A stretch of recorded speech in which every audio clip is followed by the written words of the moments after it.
Riveting content. Empowering your life. Welcome to the Sphere. This episode is sponsored by Elite Dental Wellness. At Elite Dental Wellness, Dr. ASHANDRA BATISTE understands that one of the biggest obstacles is dental fear. The vision at Elite Dental Wellness is to ensure every patient is treated with respect, ultimate care, patience, and love. Call us today to make an appointment at area code 713-789-8680. Looking to advertise? Join the Sphere's vast demographic reach of thousands of people all over the world. Send an email today to advertise@thesphere.tv or call us at area code 832-772-7789. Houston Housewives of Finance. For more information on increasing your cash flow, becoming your own money manager, and to schedule your complimentary personal finance strategy, contact the Houston Housewives of Finance today at 1-844-700-4463.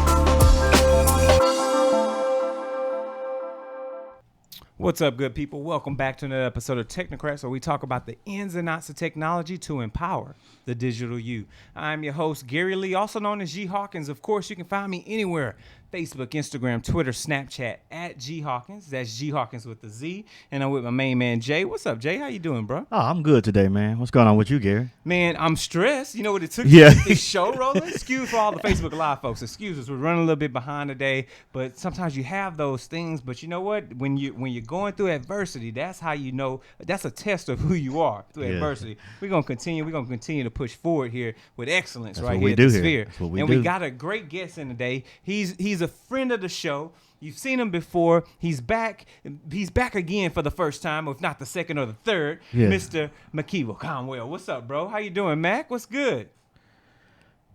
I'm doing good, fellas. I'm doing good. Happy to be back. Oh, Man, glad happy to have you back. Yes, man. man. Yeah, man. We've been missing you, brother. We've been missing you, man. So I really wanna dive in real quick, because people need to understand the things that you're doing and the things that you're about. So let's talk a little bit about the things that are happening on the tech side over in Baltimore. Give us some insight, man. What's going on out there, brother? All right, so since the last time we talked, there's been some changes in my life. All right, let's talk about I it. now Yes. work for an organization called the Maryland Technology Development Corporation, which is technically an economic development firm in Maryland. Okay. But basically what we're the largest early stage tech companies in the state of Maryland, and one of the largest in the country. We do about 40 to 50 seed deals between our 4 different programs. So I'm officially an investor. Right? Okay. Nice. Okay. McKeever But, Conwell sitting with Angela Singleton. I Yeah. see y'all, man. Absolutely, that's my partner. And so they were trying to think around some initiatives around minority founders and getting more minority founders to apply for our funding. And one of the things that they heard was, African American founders specifically didn't have access to friends and family capital to get started, to even get to the point where they were competitive for our funding. So I came up with an initiative that was approved by the organization called the Minority Business Pre-Seed Fund, which is a partnership between TEDCO and Harbor Bank's Community Development Corporation. Okay. Harbor Bank is a Black-owned bank here in Baltimore, and their CDC is the nonprofit arm of the bank.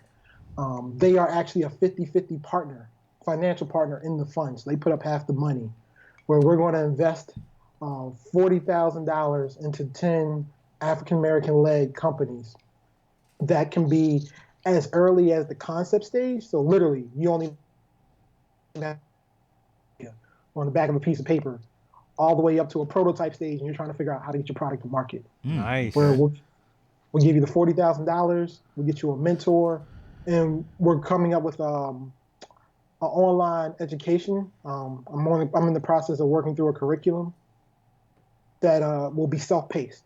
So not like an accelerator where you got your 3 months, you got to bang all this out. I'm like, no, we're making actual investments. It's a convertible note into these companies, and the educational portion is going to be self-paced because some of these entrepreneurs aren't going to be from the tech world. They're not going to. This might be their first startup. This might be their first company. So there's going to be things to learn.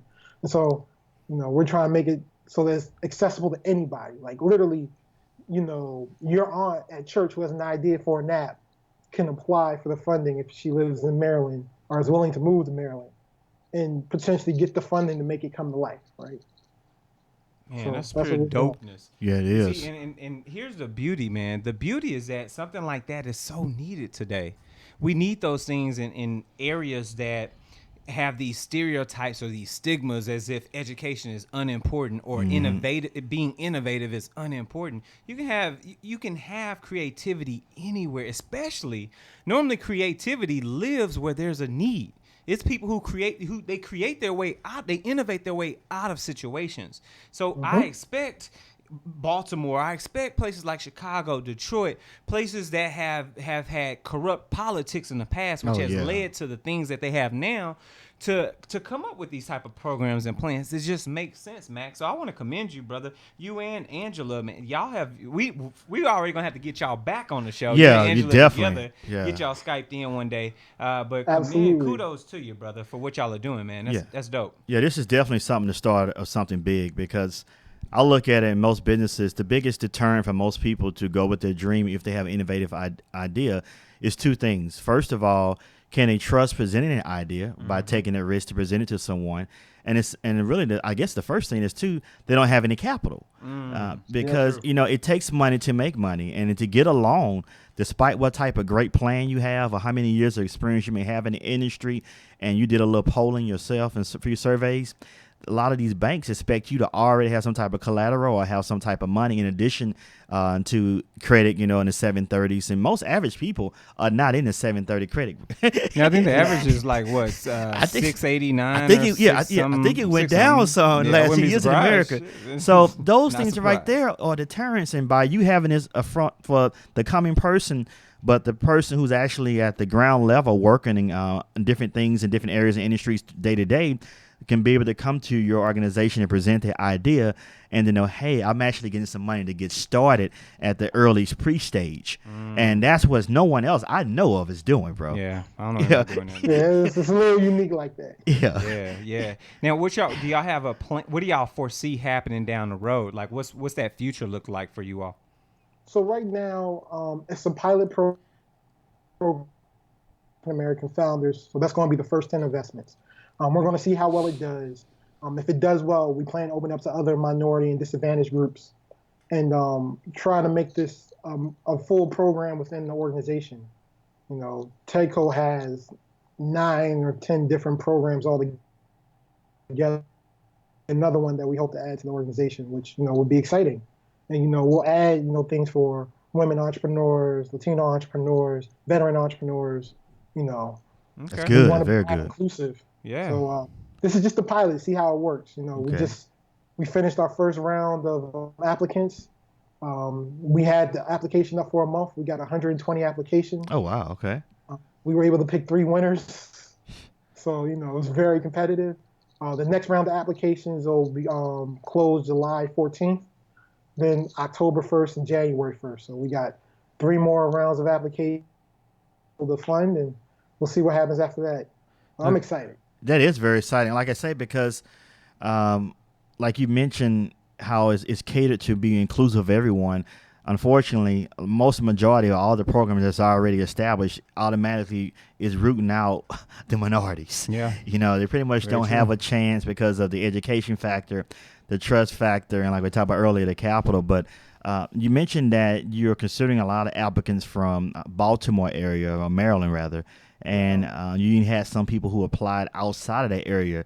Now, I know it's just a pilot program, but do you foresee coming into any cities like around Houston or Austin? And how long do you, on this pilot, how long do y'all need to go run this program, the pilot, before get enough metrics and data to say, okay, it's time to take this full steam ahead?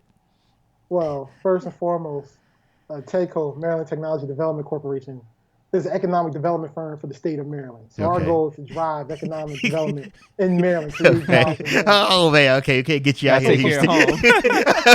home. To that point, I will say that one of the companies we found we're funding through this first round is actually a young man out of Chicago who's moving to Maryland to get the funding. Oh wow, oh wow. One of our stipulations has to be the state of Maryland. He's like, I'm willing to do that to make my dream come true. And $40,000 ain't a whole lot of money, you Right. know, but that was something he's willing to do. But I will say, I've also spoken to investors in Detroit who are interested in maybe doing the same type of thing, depending on how our pilot goes. Okay, That'd be dope. that is good. Yeah.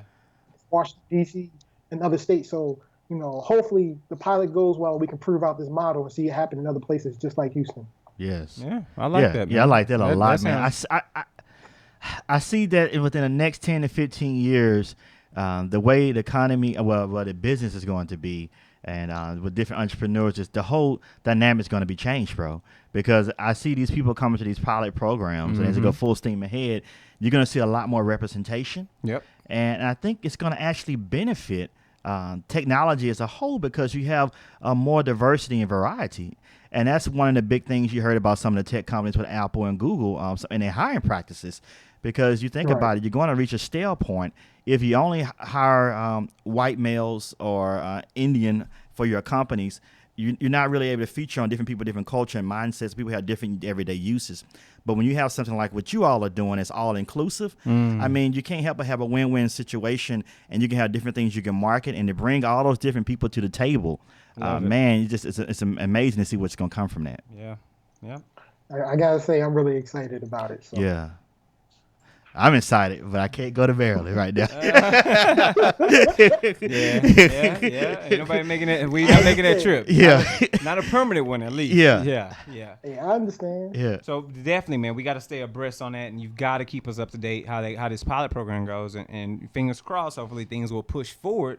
Other states will see the benefit, and they will meet the need, and that's what it's all about. For those that are watching us right now, if you're shout out to Maryland, make sure you speak to a congressperson or let them know what's happening in the state of Maryland, so that perhaps we can you can do the same thing as we can. Yes. That way we can continue to push forward our culture everywhere, and then we're all inclusive versus just sitting on the sidelines. So, but let's talk a little bit, just a little bit, about some of the things that are popping off right now. Yes. And things that are not necessarily just even statewide, but some of the things that appear to be a bit bigger than just statewide, which is these ransomware attacks, man. Wow, So yeah, what we've seen, and hopefully nobody that's listening right now, you've gone through this situation, but obviously some people have. I know I've seen it firsthand in business before.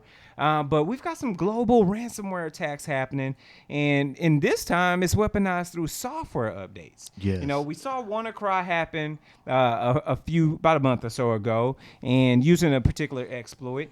And now we turn around and through software updates, we're seeing people's machines get encrypted. And for those that are watching right now, we're talking about encryption, which then puts you in a position to spend dollars to possibly get your data decrypted using that encryption key. And without diving too technical into this, because I don't think we necessarily need to. Yes.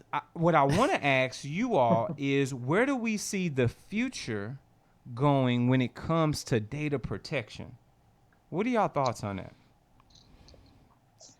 Well, you want to go ahead? No, go ahead. Okay. Well, I was just thinking from the perspective, a lot of these organizations, the CISOs, or Chief Information Security Officers, especially because the WannaCry attacked a lot of finance and banks, the airlines, and also a lot of utility companies. And like we're not going too deep into delve too deep into this, but you know, it took advantage of a lot of organizations and enterprises that wasn't doing regular patch management. And patch management is generally, if you have a Windows environment, it's Windows Service Update Services. But there's other new one that's from the pettier form of the hacker community, found exploits. Instead of attacking systems that didn't have updates and patches done, maintenance as you should regularly, It's actually getting a part of the update process. So the people say, okay, the WannaCry got me because I didn't put the patches in. But now this variant of the malware attack, ransomware attack, is getting you if you are performing updates. So I mean, you damned if you do, damned if you don't. I mean, that's what I'm understanding. Right. So it's one of those situations. Mac, what's your thoughts on this, man? I think so. It's interesting. Right now that I'm an investor, one of the funds we have in the organization is geared just directly to cybersecurity. In Maryland, we like to say we're one of the leaders in cybersecurity technology. And one of the things I commonly see is that a lot of these organizations to getting cybersecurity software and get these long-term contracts, right? Yeah. But then those cybersecurity, products don't always keep up with the speed of what's going on, Exactly. right? But you're already locked into a long-term contract. Exactly. Or you'll see managed service providers, upsell cybersecurity, then they'll have a bunch of different products they're upselling, and every product's not created equal, right? Very So true. I think corporations at some point are going to have to get smarter about cybersecurity, which is crazy to hear because we've been talking about this for the last 10 years. Yes. And this is still a thing. Organizations about their cybersecurity and having their cybersecurity team act like their development team. Your development team always has to be learning new tech, always has to be getting better. Yes. Cybersecurity teams aren't always doing that. They're not always keeping up with the latest products or what's coming down the pipe, which is crazy. Yeah. Right? I mean, I'll mention the company real quick. It's a company called Second Right. It's a technology. It's a company that got spun out at University of Maryland. The cool thing about this is it's a sandbox, right? So everybody's seen sandboxes before, Yes. whatever. The unique thing about this sandbox is it has what they call a binary rewrite tool. So any piece of software that goes into it, it can force it to run at the machine code level.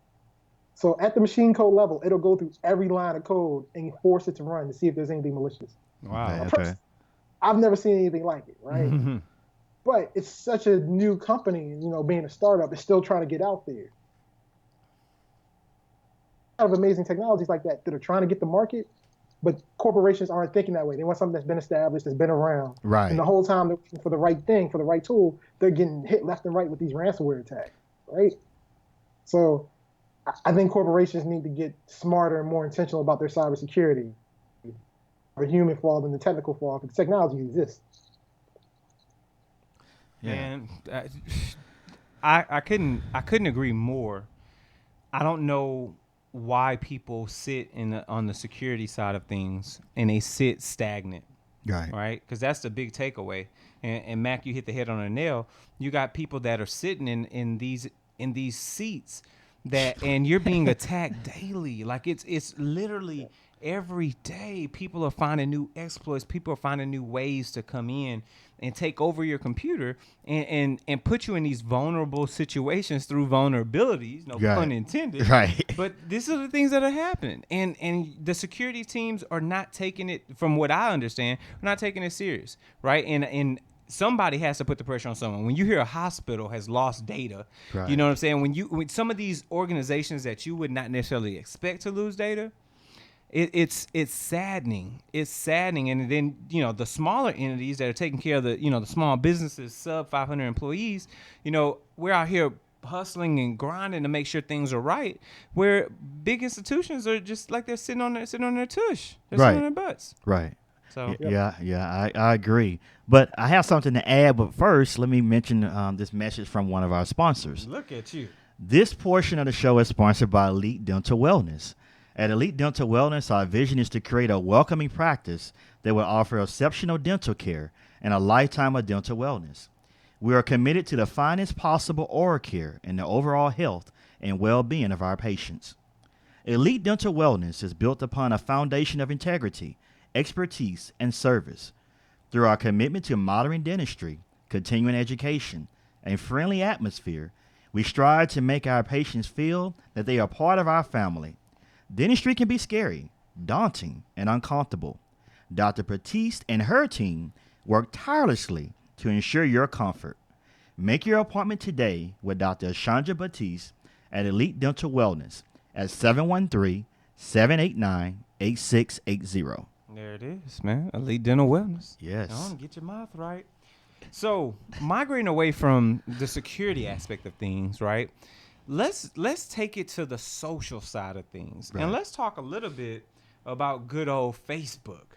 Now, it apparently, which I didn't even realize, Facebook has finally hit this 2 billion mark for monthly users. 2 billion, as in there's 7 to 8 billion people on the planet. Facebook's got two of 8. Facebook's got a quarter of the people in the world going through their platform each and every day. Now, obviously, this makes sense for when we talk about advertising, right? Right. Facebook's the biggest advertising firm now in the world simply because of this. They've got the biggest reach, so they're marketing, they're pushing their ads. But I think a lot of times we forget how powerful social media is, and we look at this as simply something to enjoy, to have conversation and things like that. But for some people, Facebook has become their one-stop source for news. And we've had a lot of the conversations about the fake news, and we've heard a lot of things about things being injected that companies aren't looking at. Twitter, Facebook, your social media companies. Things that's trending, right? Exactly. So because they've grown so large, what type of responsibilities should we now put on Facebook because of their size and because we now know that people come to them for news first? What's your thoughts? Okay. Well, my take on it is that after we just got through talking about the security vulnerabilities and the ransomware attacks, I mean, it's great and it's an outstanding feat that they reach 2 billion subscribers a month. That's the average that they have. But I noticed that they did make a change in their mission statement. The mission statement originally was to provide connectivity to the world, and he was working with the Project for All or Internet for All program to make sure he can establish that in underdeveloped countries. But now the mission statement is taking a change, amendment to help connect and formulate groups. And I think these group think tanks is going to help propel them in a whole nother sector of business, that they have something that their people work with to see by getting this, mining this data from these groups will enable them to be more advantageous for the advertisers, this type of data they have. But the concern that I do have for this, and if I'm someone who's really trying to find a challenge in the hacker community world, I'm looking at Facebook right now. Because if I can get something that can exploit Facebook own system servers in-house, or I can contact someone and pay them, and I can affect that many multiple users for a ransomware attack, I mean, that's something. But I'm pretty sure they are paying and keeping things up to date. They have a lot of prototype things that's only in-house. But it's just something to see that as these exploits get more and more complex, to see Facebook gonna have to really answer and be held to a higher standard to me for security. I feel that. that. Mac, you on that same board with security? I agree on the security point. The question about Facebook becomes more of a social issue long term, right? So they're talking about connecting groups, and what they're effectively doing, saying we're taking people and we're putting them in silos. Now, within that silo, we can collect a lot of data and better advertise to you. Yeah. But what you're also always. Right. but what you're also doing is you're doing a better job of separating people. And there's no better viewpoint of that than our current political climate. That's true. When I look at my timeline on Facebook, it only speaks highly to all the things I already care about and I agree with. I'm not challenged on my timeline because of the friends and people that I follow. But I do have a few friends who timelines are exact opposite of mine. So like all the things that I think are fact and that this is what everybody's talking about and this is what's being put out there is the complete opposite of what somebody else on another silo thinks is fact. Wow. And thinks that's what everybody's seeing. And now we have these two differences in opinions, but as far as we're both concerned, our number one source for news is telling us that we're right. Right. And neither one of us gets to see the other side. I think long term that can be dangerous. Yeah, I agree with that, man. I mean, once again, Mac, Yeah. hitting the head on the nail. The separatism is not what it is, and being that we're not getting that constant, we're being inundated with stuff we love. It's like we're just being simply massaged by our own thoughts and feelings and vibes, and in this curation. Can be consequential. Like there are consequences because of this type of curation. Right. I want to pose a couple of questions. One, something you said earlier about attacking Facebook. A ransomware that hits Facebook that spreads to all users 2 billion people get infected with ransomware sounds like it would possibly bring the world to its knees. Yes. 2 billion folks get infected. Right. But are we slowly being affected by what Mac just said in regards to how siloed people already are and how we're geared to only believe what we see on our timelines? How dangerous is that, and something we've never really even considered? Right. So the puppet masters, the people behind the scenes. Here you go. Here you go. The geniuses, the think tanks have thought about this, and they know how these trends are in our human behavior and the technology behavior. And Mac hit a good point. I wasn't thinking about that, but if you can associate all these people who think the same and put them in a group, it's easier to target them, like he said. It's easier to know what advertisements to put for these individuals, but also it's easier for you to mine data and to watch what these people are doing. And they can sell the information, but also, too, I think it's going to encroach upon our privacy rights even more so. Because now, say like people use Facebook for so many different various things, and if you want to see an article I wrote on Facebook, you can check Empower Magazine, and you can see. I mentioned some of those things in an article that I wrote in Empower Magazine, but the thing there shows that Facebook is being used as a platform to organize revolutions, also to form people to get together to be involved in the political process who never was involved in the political process. Also to give people an opportunity, to feature their small business and do advertisements from there. But the main thing is connecting different people into these groups who all think and feel the same, and to help build these big, huge establishments from 5 people growing and just snowballs. So I'm thinking that from this area, Facebook will be able to target, say like, for instance, if it's a people trying to start something, a part of some type of cult or whatever deal. If you can follow this one individual, now everyone he's connected with. I see that being a danger, what I'm saying? Because you're going to be under more scrutiny because you are in this group with this person. And I think when they start doing investigations and doing other things like that, it make it easier to target certain people who all are close. Because like you say, you're not going to be referred. They're going to have to find something in the metadata to know how to refer you to this individual, like he was mentioning earlier, who share the same timeline. It's heavy, man. Yeah. It to say the least, it's a heavy situation. And we want to know what you all think. Shoot us an email, technocrats@thesphere.tv. Let us know how you feel about that. Do you feel like Facebook, in the way that they're encapsulating you, like they encapsulate data or traffic, do you feel like you're being put in a box and you're only being fed the things you love? Or do you feel like your timeline is fair and it sees both viewpoints? We definitely want to know. Hit us up on social media @thesphere.tv, #Technocrats. And of course, we're tired of talking about Facebook. That means we're about to head out of Facebook. So we want to say thank you so much for all the Facebook viewers. We appreciate the love and support. Remember, share this out. Share this with all your friends, your family, your colleagues. And you can also subscribe. We're everywhere that you can find podcasts. That we're talking iTunes, we're talking SoundCloud, we're talking Google Play Music, we're also talking Stitcher for our techie folks. We're there. And of course, while you're there, make sure that you go ahead and leave us a review. Let us know how we're doing. Constructive criticism, we need that to help build a better show. Also, we've got the donation option. So if you love what we're doing, come on and donate. Donate over at thesphere.tv/donate. We've got a single donation as well as a Patreon donation for a monthly subscription. That way we can continue to sow into what we're building here so we can give you back better content. Yes. And remember, share this with everyone, your family, your colleagues, your friends, your loved ones, your haters, anybody. Share this out. Make sure they get the word that we're bringing you technology right here at The Sphere. Facebook, we'll see you all later. So, keeping this thing rolling, the next big thing that I kind of want to dive a bit deep in has to do a little bit. Before I say this, man, I want to be ready. I grew up, smartphone grew up, an iOS user. Okay. Right? Let me be honest. I can't tell you how many Android phones, Nokia phones with Windows. I've had it all. Yes. Grew up an iOS user. I remember the first iPhone. I remember standing in line for the first one, the second one, the third one, the fourth one. I remember this. That's why I asked you earlier, Mac, what kind of phone you were using.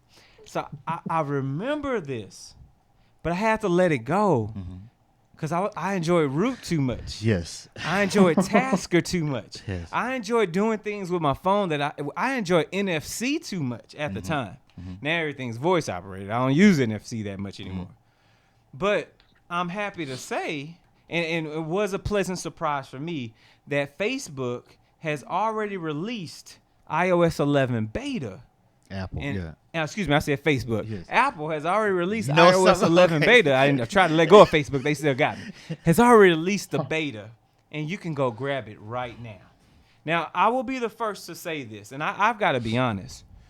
What really excited me about iOS 11 was what I saw on the iPad.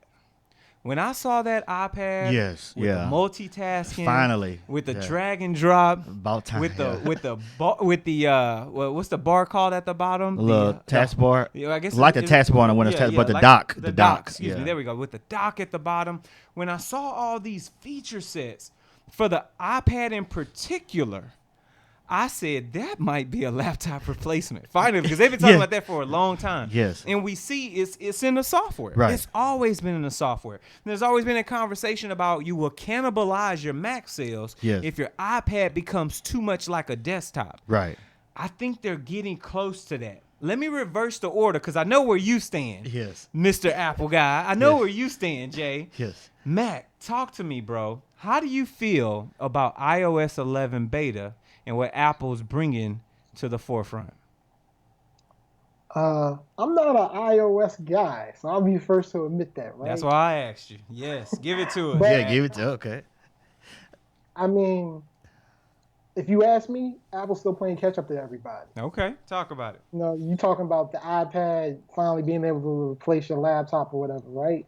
I mean, I use a Surface for work. It's a tablet that does everything I need to do. Mm-hmm. Microsoft's been doing that for a while. Mm-hmm. You know, Apple's now trying to have a smart speaker to compete with Amazon Echo and Google Home, right? Right. Yep. Why is Apple continuously playing catch up these days? I don't understand what's going on. That's what we're talking about. Like, Yeah. Right. Apple products, they look sleek, they're cool, they're overpriced, and that's why I don't own any. They're overpriced. I hear You know? that. Mac just hit it straight to the point. They overpriced. Yeah.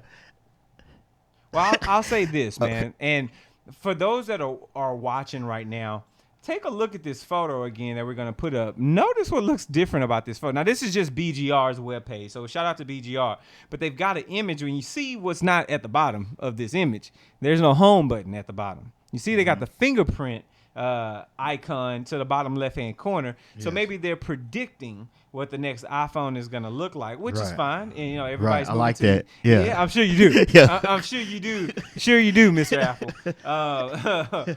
But now, from that perspective, they're behind the scenes, like Max just said. Right. They're behind the times. They're leading from behind, so to speak, because Right. they've got these very expensive devices with feature sets that other people have had for 2 or 3 years. Right. But How do you feel about this? Talk well, about it. okay, that's one of the biggest things I always hear people say, and I even had that feeling, and I even had some qualms reservations of wanting to stay with Apple, but they do it so well.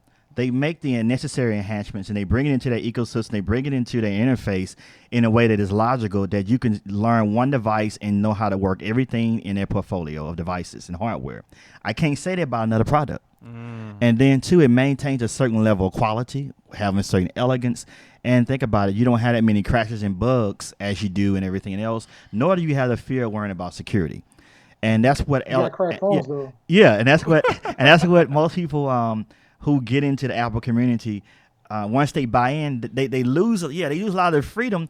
But the thing of Android was really, we got to go back to, for sake of time, Android really was designed for individuals who wanted to do the root, who wanted to be able to do the exploits, who wanted to be able to do those things as a coder, who wanted to be able to have the customizations on their phone. Sure. But then it became, consumerized, I say, in a sense to where Yep, we'll say that. That's yeah, true. yeah. Everyone did it to where everybody can put on every platform, and every different vendor has their own special take of ice cream flavor of of the operating system. So there's no standardization anything there. So Apple, you know what you're going to get. You know everything works well, everything in their ecosystem. They support their devices longer than anyone that I know of, for as providing software updates, patches. And when they give you software updates, they give you significant features that's without having to replace and buy a new piece of hardware. That's true. I still have my first iPad. Yeah. Like, Oh, you still like my first one. Yeah. The first iPad I ever bought, Yeah. I still have. The life cycle. So- So and also too, the investment they give you. That was one of the big things with their laptops and with their desktops is that you always got software. You got everything you needed to hit the ground running. You didn't get trial versions of Office or anything. They gave you everything you needed to hit the ground running. And I mean, if you're doing computer science work, or if you're doing AV work, photography, video, that already came preloaded the full version on the Mac. Yeah. So that was set it so apart from the Windows as opposed to Microsoft. You had to buy either Adobe or Sony, blah blah blah, other type of application that's in $1,000 of dollars. But for us in the business thing is changing the area too. But back to iOS 11. Briefly, my take on that is about time. Yeah. That's one of the biggest things I had, and that's the reason why I'm looking to. We talked about other shows to go ahead and get my second business phone to be on the Android platform. I just haven't decided which one it's going to be yet. Waiting on the Google Pixel 2, but I may not be able to wait that long. Yeah. So I think this is a step in the right direction, and by them showing some of these feature sets of the software, they're already letting us know what the iPhone 8 is going to be able to do. And I'm pretty sure they're going to do some additions in September. But I like it where they're going, but I agree with all you all. They are going there a little too slow for me. Yeah. And but still, despite this, they're not really being hurt in sales. And people are still staying on Yeah. staying with them. And that's the thing. I think that goes back to what you and I talk about very often is about buy-in, right? Yes. Once you bought into the ecosystem, it's hard to leave, right? And if you haven't, like Mac hasn't drunk the Kool-Aid, right? Yes. So he can literally say, hey, no, they're overpriced. Yes. They're falling behind. It makes no sense. Right. Logically, it doesn't speak volumes. Then and you have a perfectly legitimate argument as well. When they do implement, they implement well. Yes. I don't know too many companies that implement the way that they do, and one of the reasons why is because they control both sides of the candle. Right. They control the hardware and the software. Right. So now you can provide a turnkey solution to somebody because you control the full ecosystem. The whole environment is under your control. I say that to say this. I want a new iPad. That's all Okay. I got. That's all I got. I want a new iPad, and I want iOS 11. Yeah. And I hadn't bought, literally, I have the iPad 1. That's where I'm coming from, iPad 1. So Right. just to speak to where I'm at. So, Yeah, they support their devices. yeah, they have a great do. life They cycle do. on their devices. Yeah. I still get updates. Yes. I ain't even tripping. So it's a good investment. It's a good has been. investment It has to been. have owned a tablet over 4 years and still get support for it. Yeah. Yeah. That speaks Yeah. volumes. But Yeah. you know where else you can get some support? Oh, what's up, Mac? You about to say something? No, I agree. You're right. Yeah. They last. Still overpriced. Yeah. Definitely. But you know what's not overpriced? Advertising right here at the Sphere. So are you looking for a place to start your advertising? Are you having your business come up from the ground? Do you have a need to reach out to thousands of people across the world to build your brand or sell your product? If so, get your product placement and advertising needs handled right here at the Sphere. We offer a wide variety of content delivery platforms, including iTunes, Google Play, SoundCloud, YouTube, and Stitcher. Plus, we have a vast demographic reach within the United States as well as modern countries across the globe. Our enriched content and inspiring dialogue coupled with your strategic ad is surely to hit the mark every time. Call us today at area code 832-772-7789 or send an email over to advertise@thesphere.tv.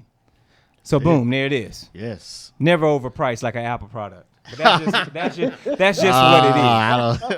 I mean, I'm just keeping it a buck, right? The guest I was don't in think the it's house. Well, the MacBooks are overpriced. Yeah. The MacBooks are overpriced. I mean, the phone's a by little high, $1,500, about $1,500 more than a regular good laptop. That's crazy. Yeah. Yeah. You know, for the and same And to specs. spend $1,100 on a phone, though. Yeah. Like, let's keep it a buck, Yeah, right? When I right. just got it. Never mind. Right, Never and mind. you have no Look, expansion, anything. Come Yeah. on, man. Yeah. So, I mean, there's a Yeah. conversation to Yeah, be it had. is, right. There's definitely a conversation to be had. So, let's move over into our digital trends where we like to talk about things that are happening in technology, things that surround you as a consumer, with things that are always constantly evolving but steadfast in your face. Right now, that thing that we're going to talk about is wearables. And one of the big things coming about is the fact that wearables are starting to go to the flexi side of things. Jay, what's up with this, man? Well, and North Carolina State University, shout out to North Carolina. Well, they working on some research there, and of course, these different master's and PhD programs they have there for R&D. Different large businesses and companies contribute different funds and endowments to these different departments. And one of the things they're working on is a very flexible material to allow the way we normally view electronics, so to speak, where it's not them have that many barriers, or it can have different type of variances in how you design or architect a different type of product. Say, for instance, if you have the phone, the phone is always going to be in the same form factor. But now with flexible materials, and they can conduct electricity and things such as that, or different chipsets that are flexible. You can have things that bend or fold or wrap around you or be encased in different types of materials. And what's so unique about this wearable device is that they coming up with is that we had a show a couple weeks ago, and we was talking about how Apple bought the company Beddit, the company that does great things for sleep monitoring. But Apple was encouraging the people who has this application and has this system that goes under your mattress. You kind of want to keep your Apple Watch on all day. And one of the things that came up when me, yourself, and Aaron Datman, it was here with us, is how the battery life on the Apple Watch doesn't last that long. Yeah. And what yeah, yeah, is what it is. right. So what I feel like is going to happen, I feel like Apple and Google, Samsung will probably donate a lot of money to this university or try to get their hands on this tech first, because the thing about this flexible technology and these electronic components is that it's thermal electric. So you will be able to charge up your phone just with your own heat energy. We have different things that does things with kinetic energy now, but with thermal energy, just by having your watch on and the sweat or the heat changing the variance of temperature can heat up that components and charge up a battery. Wow. And do a lot of other things. So this research is groundbreaking, and it opens the door for so many different things. Yep, I agree, man. Mac, how you feel about this, man? Can you see yourself wearing something like this? So I could see myself wearing something like this, right? But let me make this point, right? So the organization I work for was originally created to commercialize technologies coming out of universities. Okay. For this reason, because of Maryland, we have Johns Hopkins, we have University of Maryland. They do great jobs doing research. But they don't do a good job commercializing them, right? That's what TEDCO was originally founded for anyway. Okay. And one thing that I found is there's so much amazing technology just hidden in all these universities. They have what's called a tech transfer office, which is the office that facilitates giving out or licensing out patents that the university has created, right? You'd be shocked to see how many patents are just laying around with technologies more advanced than what the one we're talking about right now. Oh, wow. Okay. That just don't go anywhere. They just sit in the pile with a whole bunch of others that just go to waste. So I'm always skeptical when I see these things, because first of all, you have to be able to work with the tech transfer office, and not every university's tech transfer office is all to begin with. Okay. You got to figure out the licensing deal, and then you got to figure out how you want to handle the money issue with it, right? It's a whole process. Man. But there's so much technology just sitting there. And that's only for the technology that they end up patenting and get licensed, like what we saw just there, right? If you really want to take a deep dive into amazing next generation technologies, go look at theses written by some scientists over 8 or 9 years ago. Okay, right. I guarantee you, if you looked at some theses written by, doctorates coming out of any of these top universities 8 years ago, they'll be talking about technologies that we don't even have today, let alone what they be putting in their theses today, right? Wow. And all that information is just sitting there at these universities, not going to use. One of my dreams to actually happen in life is to see a database where people can really go and look and see what are all the different theses that have been written in these different, you took verticals. yeah. And what are all the That's a great idea. what are all the patents held by this university? There should be an easy way to go online, just search for and see what patents this university has, and be able to connect there's this technology from University of Maryland, this technology, and this technology from Arizona. If I put them all together, I could change the world. Those things exist, and it happens sometimes. But you have to know the ins and outs of how this stuff works. But I've seen professors bring in technology to our organization that is groundbreaking, earth chat type of cool stuff. I'm Then I sure. know it's just going to sit in a file cabinet somewhere. Like it's going to sit on somebody's desk, just filed away. It's like it's never going to see the light of day. That's crazy. That's man. Man, we appreciate that insight. Yes. Man. Yeah. I never would have expected that, and it's such a sad and shameful situation. All those kids and the thoughts they come up with and the things they do to change the world, and they just get shelved because of politics and red tape and all the other stuff. Well, that's the great thing about TechCo, because now you're bringing people with different mindsets that's not from the big business, who want to embrace different things like that, who not just following the same business philosophy that's been in place. And a lot of times these big businesses who give these money to these universities, they are, like you said, they the ones that's shelving. But these other companies that's emerging, who looking for different things to make their way into business and to find something that sets them out to be able to have a good IP, they would love to be able to work and do some type of partnership with the university. So, I mean, I can definitely see that being something brought into TechCo, and something else I'd like to talk to you about offline. So, there it is.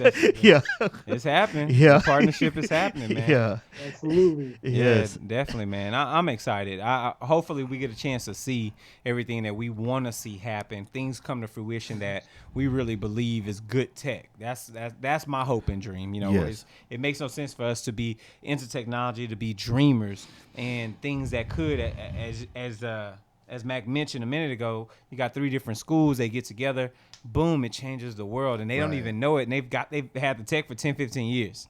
You know? But, the slow boogie, shall I say, just the slow boogie. And I think we got one more tech, and I think it always comes down to money. So somehow finances always gets in the midst of that. Am I right, Jay? Yeah, like we said, we're talking about getting the capital or trying to make use your money that you have now wisely. We have an advertisement from the Houston Housewives of Finance. Did you know that only 4 states in the United States offer financial education? 33%, or more than 77 million of Americans, don't pay their bills on time. 39% of Americans carry credit card debt from month to month, and 39% of adults say they don't have enough savings. Don't become one of these statistics. Let Houston Housewives of Finance advise you on increasing your cash flow and becoming your own money manager by scheduling your complimentary personal financial strategy.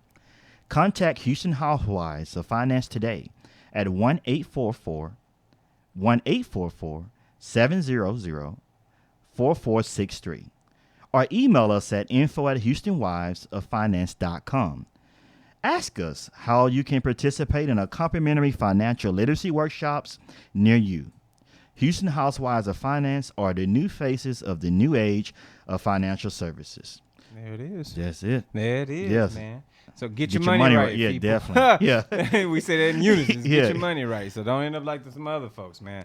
But Mac, I want to say thank you so much, my brother, as we close. I want to say we appreciate you so much, man, coming through, being able to share these gems with us, man. Yes. It's always a pleasure to talk with you because you've got that insight that not a lot of people have. And you're doing great things with TechCo, man. I'm extremely happy, and I'm extremely excited to see where things reach for you, man. How can people find out a bit more about what you have going on?